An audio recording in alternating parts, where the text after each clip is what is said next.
রাখেন, আমি ভবিষ্যৎবাণী করে যাচ্ছি, আল্লাহর উপর ভরসা করে এমন একদিন আসবে আমার দেশের কোনো নাতি লজ্জায় বলবে না দাদা আওয়ামী লীগ করত। আজকে কি সেদিন আসছে? আজকে কি সেদিন আসছে?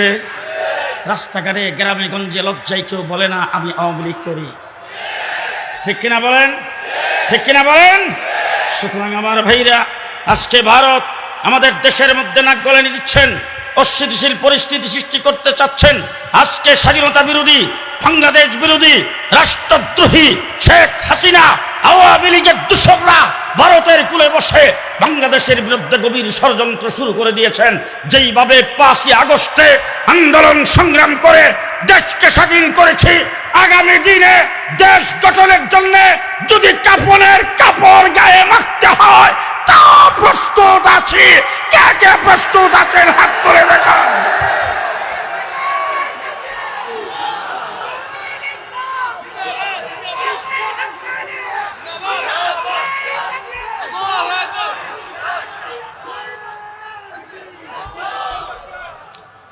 পনেরো বছর পর্যন্ত এদেশের এমন কোন সেক্টর নাই যেখানে নির্যাতন হয় নাই,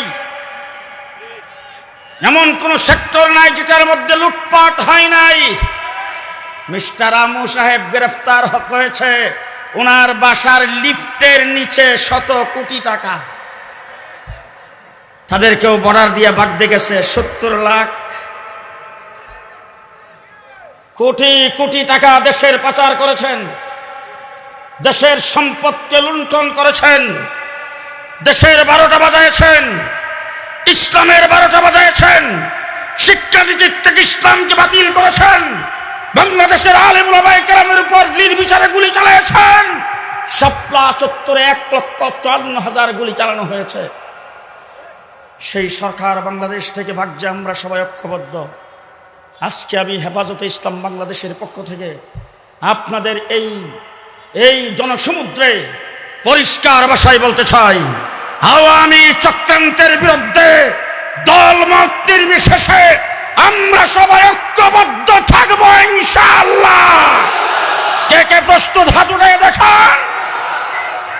আমরা সবাই ঐক্যবদ্ধ থাকবো ইনশাআল্লাহ, থাকবো ইনশাআল্লাহ, থাকবো ইনশাআল্লাহ।